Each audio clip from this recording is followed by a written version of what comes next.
Fazendo esse vídeo sobre o nosso material, acho importante ajudá-los nesse processo de aprendizagem, né, nessa nossa trilha de aprendizagem. Então, eu coloco aqui o que a gente olhou sobre citogenética, DNA, cromossomos, ploidia, né? A gente, na aula anterior, falou sobre transporte ativo de membrana. Dentro de transporte ativo, a gente tem o primário e o secundário, dá uma olhadinha lá no nosso material. E a gente começa depois a falar de citogenética. Eu volto nesse assunto de núcleo, para relembrar um pouquinho do núcleo aqui. Falo que ele tem a carioteca, com seus poros, né? Na sequência, a gente vai falando do nucleoplasma, né? Essa substância gelatinosa aí que a gente vê aqui nessa região do núcleo. Eu coloco aqui o nucleolo, que essa é uma região dentro do núcleo que ela não tem membrana, né? Só para lembrar, a gente já falou disso, mas ela não tem membrana. Ela é uma região em que acontece a síntese, ou seja, a produção de RNA ribossômico. E esse RNA ribossômico, ele ajuda a produzir os ribossomos. Então, você vê aí na imagem, em amarelo, a célula. Vou aqui com o meu cursor, você vai conseguir dar uma olhadinha nessa região amarela, é a célula. Em azul, né, a gente vê o núcleo, e no azul um pouco mais forte no centro, a gente tem essa região que se chama nucleolo. O nucleolo é uma região, tá? Dentro do núcleo. Ela não tem membrana aqui. Por que a gente está dando destaque? Porque é nessa região que a gente produz um tipo de RNA que ajuda a produzir os ribossomos, tá bom? Lembra que o ribossomo é uma organela que produz as proteínas, tá? Uma das funções. Na sequência, eu coloco aqui do núcleo, né, a cromatina, então a gente vai tendo uma condensação desse material genético. A gente fez um desenho na lousa, né, que mostra esse DNA sendo condensado, ou seja, ele vai se enrolando em proteínas, que a gente chama de histonas, até ele chegar na máxima compactação, que é o cromossomo, tá? A gente também falou um pouquinho dessa cromatina. Lembra que eu sempre desenho na lousa uma célula? Acho que eu faço algo do tipo assim, deixa eu ver se eu consigo desenhar. Então, eu vou usar essa cor aqui para representar uma célula, um núcleo, e aí dentro do núcleo, gente, sem proporções, né? Não, sem proporções ideais aqui, não é o correto, é só para você conseguir entender. Eu fazia na lousa aqui, ó, vários traços aqui representando, então, esse material genético dentro do núcleo. E eu sempre menciono que esse material genético dentro do núcleo aqui, então, é a cromatina, que é aquele famoso, como eu brinco, né? Parece um prato de macarrão. A gente não sabe onde começa e onde termina um cromossomo. A gente não consegue perceber isso. A cromatina, ela pode estar mais ou menos compactada em algumas regiões, tá? Então, a gente tem a região aqui, ó, onde ela está mais compactada, que é essa heterocromatina, você vê mais enroladinho. E essa região daqui, a eucromatina, é a região que ela está menos compactada. Por que isso é importante? Porque quando ela está menos enroladinha nas histonas, ela está esticada, né? Então, eu vou fazer, também usei isso aqui na aula, a gente fiquei com cabelo, eu usei blusa para a gente fazer isso. Então, quando o DNA vai se enrolando, ele vai ficando assim, ó, enroladinho, enroladinho, enroladinho, como esse fio, né? Então, o que está dentro desse fio aqui, eu não consigo acessar necessariamente. Quando eu puxo aqui, eu começo a esticar, opa, agora as informações das bases nitrogenadas, tudo que está nesse DNA aqui, eu consigo visualizar com mais facilidade, eu consigo acessar com mais facilidade. Isso para a gente é bom, porque aí eu consigo fazer alguns processos que a gente vai estudar lá na frente, do ciclo, por exemplo, do ciclo celular, de reprodução, de replicação desse material genético, tá bom? Na sequência, então, eu tenho aqui esse cromossomo, né, que vai se condensando, mostrando até o gene, né, essa condensação, essa descompactação e a compactação do material genético, que pode ser maior ou menor. A gente desenhou isso na lousa também, mostrando, então, esse material genético com as suas bases já nitrogenadas aqui. Né, as 4 bases no DNA, a gente tem 4 tipos de base. Vamos checar aqui na frente, tem um material aqui que fala. Eu falei também que a gente tem um cariótipo, o conjunto desses cromossomos, e o cariograma aqui é a organização desses cromossomos, né? A gente tem uma representação visual desses cromossomos.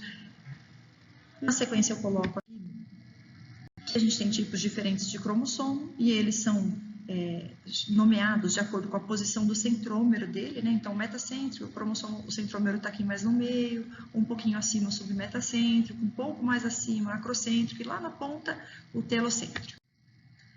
Aqui tem o conceito de ideograma, né? Então, a gente vai representar por cada tipo de cromossomo de uma célula, né? O conjunto aqui desses dessa nossa célula, a gente vai identificar os grupos e os cromossomos. Então, 1, 2 e 3, eles são maiores, 1 e 3, eles são metacêntricos, então eles são mais parecidos, por isso eles estão agrupados no grupo 1.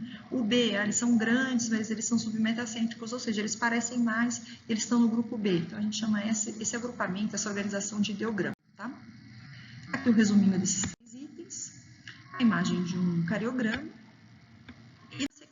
A gente começa a falar um pouco da parte bioquímica, né? Então, numa outra aula, a gente começou a falar um pouquinho de bioquímica do nosso DNA. Então, o que são essas macromoléculas, né? O que é o ácido nucleico? Pode ser do tipo DNA e do tipo RNA. E a gente foi para a parte bioquímica dela. Então, a gente tem o grupo fosfato, a pentose e a base nitrogenada. Mostrando, então, aqui esses nucleotídeos, que numa sequência longa de vários nucleotídeos tem a formação do DNA. A gente detalhou isso muito bem dentro da nossa aula e falou dessa formação, dessa composição. Aqui a diferença entre um RNA e um DNA. Então, o DNA tem fita dupla, o RNA fita simples. O DNA tem uma desoxirribose, né? E o RNA tem uma ribose. O DNA tem timina como base nitrogenada exclusiva, e o RNA tem a uracila como base nitrogenada exclusiva. Ou seja, não existe uma fita de DNA que tenha uracila. Também não existe uma fita de RNA que tenha timina, tá? Então, essa lógica que você tem que ter na cabeça. Aqui eu estou mostrando as pentoses diferentes, né? Então, a gente tem aqui, no caso da A, uma desoxirribose, que está vinculada ao DNA, e no B, uma ribose. Professora, você está indo muito rápido. Lembra, essa aula já foi dada. Aqui a gente está conversando um pouquinho sobre esses elementos da aula para que você fique mais seguro, mais tranquilo, tá bom? Dando sequência.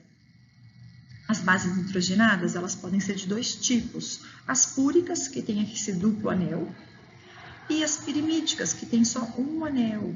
Lembra, eu dei uma dica para você não esquecer. As púricas, adenina e guanina. Eu gravo assim, água, AG, a água é pura. Então, ela me lembra as bases púricas, né? Então, A e G são púricas.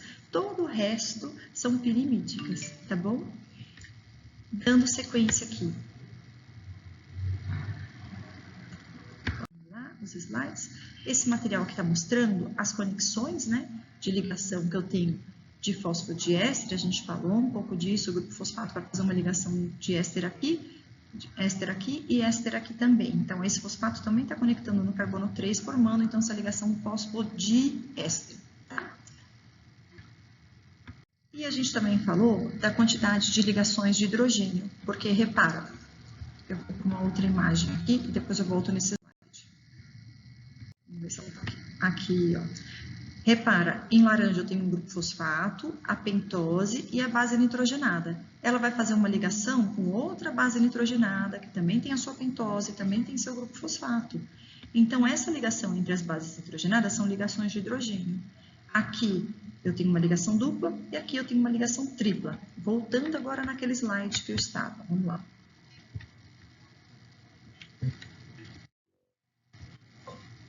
Eu não consigo voltar aqui. Na essência, ele está mostrando que a adenina, quando se junta com a timina, vai fazer uma ligação dupla. E a citosina, quando se liga com a guanina, vai fazer uma ligação tripla. Tá? Aquele slide está mostrando essa relação dessas ligações de hidrogênio aqui. E aqui esse slide mostra a questão das fitas serem antiparalelas. Uma está sendo formada no 5 linha, 3 linha, 5 linha, 3 linha, 5 linha, 3 linha, nesse sentido, ou seja, de cima para baixo, e a outra está indo aqui, ó, 5 linha, 3 linha, 5 linha, 3 linha, 5 linha, 3 linha, de baixo para cima. Por isso que elas são antiparalelas, tá?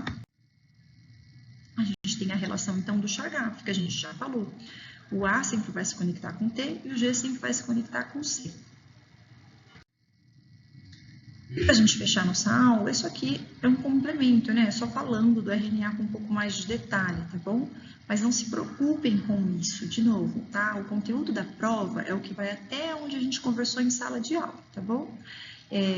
Especialmente no terceiro B, tá? Eu vou me amparar ao que eu discuti com o terceiro B, porque o terceiro B teve uma questão de aulas a menos. tá? Por conta de saídas, enfim, feriados. Não foi, na verdade, feriado, foram 2 eventos que a gente teve na aula do terceiro B.